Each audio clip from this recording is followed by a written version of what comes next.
वो दिन में तो एक आम पुरुष की तरह ही रहता, लेकिन जैसे ही रात होती वो भेष बदलकर अपने शिकार के लिए सुनसान रास्तों पर निकल पड़ता था। कौन था वो और आखिर वो लोगों को अपना शिकार क्यों बना रहा था?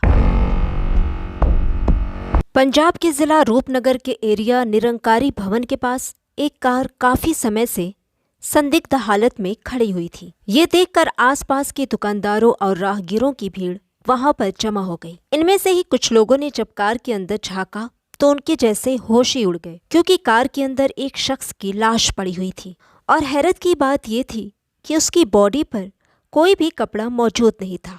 तभी किसी राहगीर ने इसकी जानकारी पुलिस को कर दी। चूंकि ये क्षेत्र रूपनगर के थाना सिटी के अंतर्गत आता था, इसलिए खबर मिलते ही थाना सिटी पुलिस मौके वारदात पर पहुंच जाती है। तब तक आसपास काफी भीड़ जमा हो चुकी थी। पुलिस ने भीड़ को साइड किया और किसी तरह कार का दरवाजा खोलकर लाश को बाहर निकाला। लाश के मुआयने के दौरान पुलिस को लाश की पीठ पर धोखेबाज लिखा हुआ मिला। ये बात पुलिस को थोड़ी अजीब लगी। खैर, पुलिस ने लाश को पोस्टमार्टम के लिए रवाना कर दिया और लाश की शिनाख्त में जुट गई। गहरी छानबीन के बाद पुलिस को पता चलता है कि मरने वाले का नाम हरप्रीत सिंह उर्फ सन्नी था, जो कि रूपनगर के ही मोहल्ला जगजीत नगर का रहने वाला था। खैर, सारी खाना पूरी करने के बाद पुलिस इस केस की छानबीन में जुट जाती है, लेकिन महीनों बीत जाने पर भी हत्यारे का कोई भी सुराग पुलिस के हाथ नहीं आ सका। इसी बीच 6 अप्रैल 2024 को रूपनगर जिले के ही गांव बारहा पिंड पंजहेरा रोड के पास एक और लाश मिलती है। पुलिस जब मौके पर पहुंची तो इस लाश के ऊपर भी कोई कपड़ा मौजूद नहीं था और पहली लाश की तरह इस लाश की पीठ पर भी धोखेबाज लिखा हुआ था। छानबीन से पता चलता है कि ये लाश मुकंदर सिंह की थी, जो कि रूपनगर के ही गांव बेगमपुरा का रहने वाला था। मुकंदर सिंह की फैमिली ने थाना कीरतपुर साहिब में हत्या का मुकदमा दर्ज करा दिया। इन दोनों घटनाओं में हत्याओं का एक ही पैटर्न था। दोनों के ही जिस्म पर कोई भी कपड़ा मौजूद नहीं था और पीठ पर लिखा था धोखेबाज शब्द। मगर एक चीज दोनों में अलग पाई गई थी। पोस्टमार्टम रिपोर्ट के अनुसार हरप्रीत सिंह की हत्या किसी कपड़े द्वारा गला घोट कर की गई थी, जबकि मुकंदर सिंह उर्फ बिल्ला की हत्या किसी भारी चीज से पीट पीट कर की गई थी। खैर, इन दोनों हत्या के कई महीने बीत जाने के बाद भी पुलिस खाली हाथ थी। अब ये मामला पुलिस के आला अधिकारियों के पास जा पहुंचा।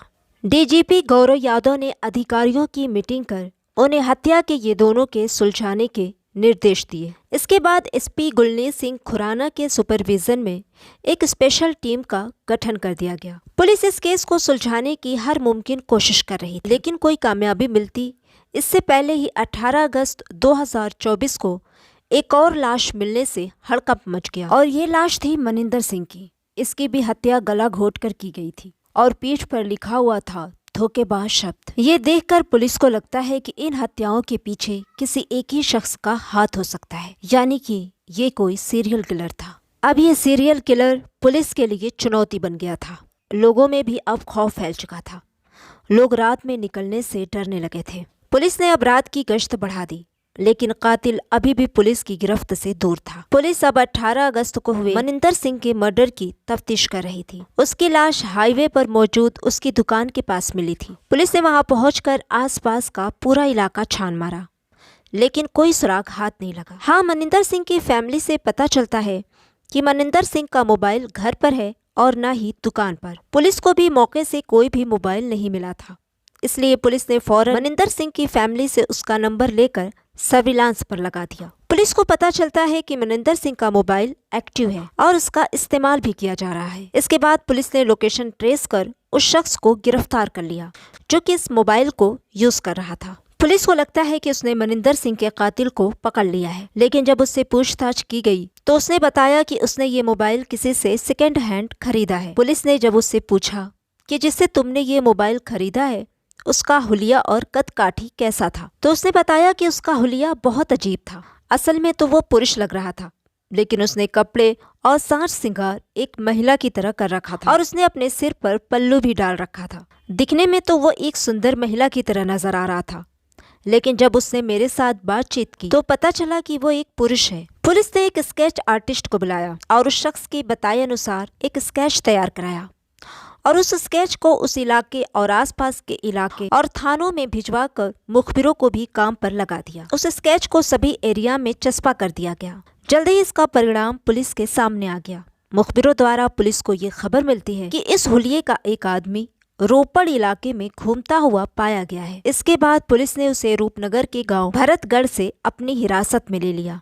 उसका नाम राम स्वरूप उर्फ सोढ़ी था। पंजाब पुलिस को अब ये यकीन हो चुका था कि उन्होंने Maninder Singh murder case solve कर लिया है। लेकिन थाने में जब पुलिस ने सोढ़ी से पूछताछ की तो जब धीरे धीरे उसने जो कुछ भी पुलिस को बताया उसे सुनकर पुलिस के भी होश उड़ गए, क्योंकि पंजाब पुलिस ने जिसे मनिंदर सिंह का कातिल समझकर गिरफ्तार किया था वो तो एक ऐसा सीरियल किलर निकला जिसने पिछले 1.5 साल में कुल 11 हत्याओं को अंजाम दिया था। और ताज्जुब की बात तो ये थी कि वो कातिल जो कि एक सीरियल किलर भी था वो अब तक कभी भी पुलिस की रडार पर नहीं आया था। अब सवाल ये था कि राम स्वरूप ने इतने लोगों का कत्ल क्यों किया और वो मर्डर के बाद विक्टिम की बॉडी पर धोखेबाज क्यों लिखता था। ये जानने के लिए हमें सबसे पहले राम स्वरूप की जिंदगी पर नजर डालनी होगी। 33 साल राम स्वरूप गांव चौरा थाना गढ़शंकर जिला होशियारपुर का रहने वाला था। उसने 10वीं तक की पढ़ाई की थी।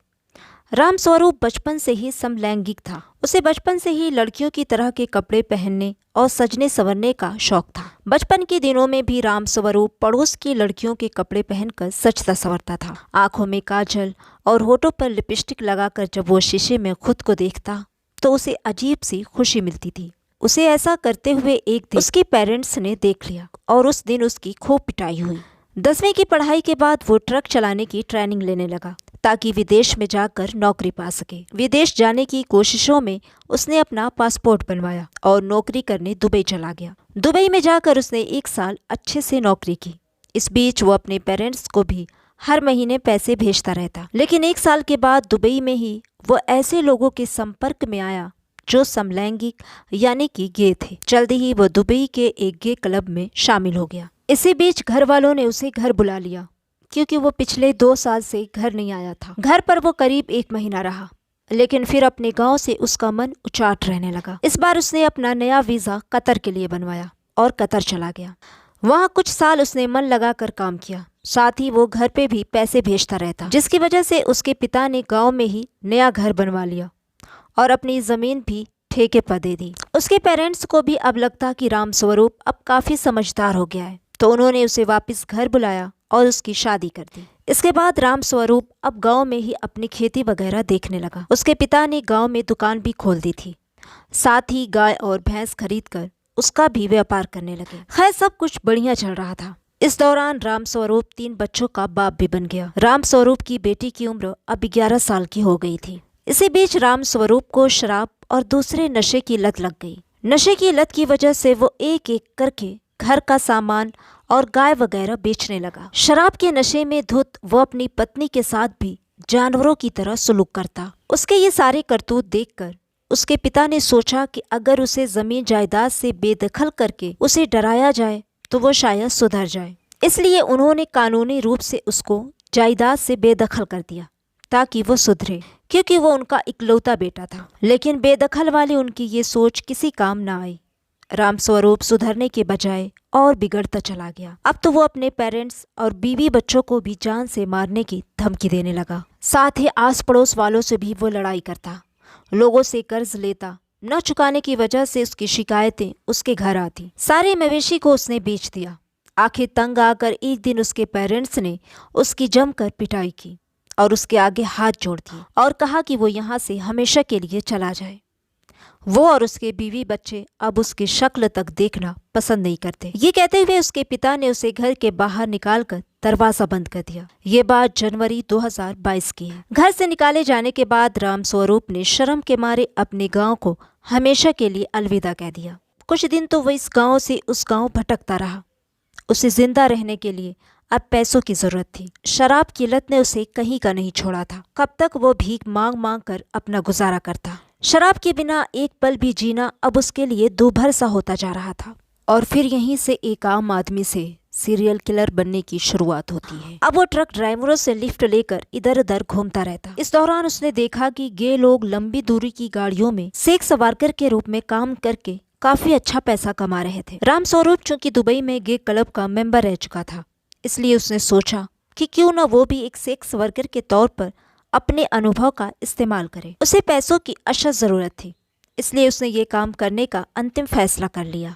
इसके बाद अब दिन में तो वो सामान्य पुरुष की तरह ही रहता, लेकिन रात होते ही वो मर्दों का लिबास बदलकर औरतों के कपड़े पहनकर सच संवर कर रूपनगर जिला, रोपड़, फतेहपुर साहिब और होशियारपुर की सड़कों पर रात को अपने ग्राहकों की तलाश में निकल पड़ता और कहीं पर सड़क किनारे खड़ा हो जाता था।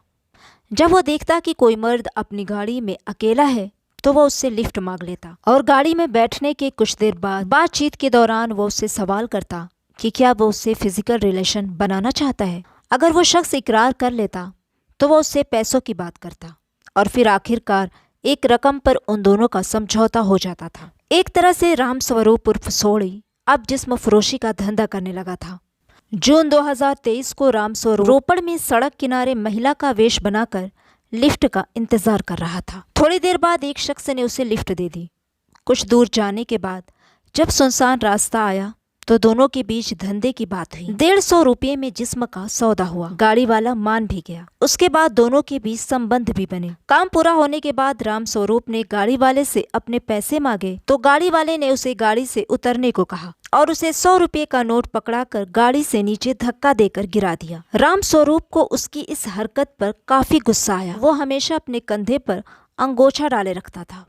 वो तुरंत गाड़ी में चढ़ा और फुर्ती से ड्राइवर का गला घोंटकर उसे मौत की नींद सुला दिया। ड्राइवर ने अभी अपने पूरे कपड़े पहने भी नहीं थे। मर्डर करने के बाद राम स्वरूप ने उसके सारे कपड़े उतार दिए और उसकी पीठ पर लिख दिया धोखेबाज। ये राम स्वरूप का पहला मर्डर था।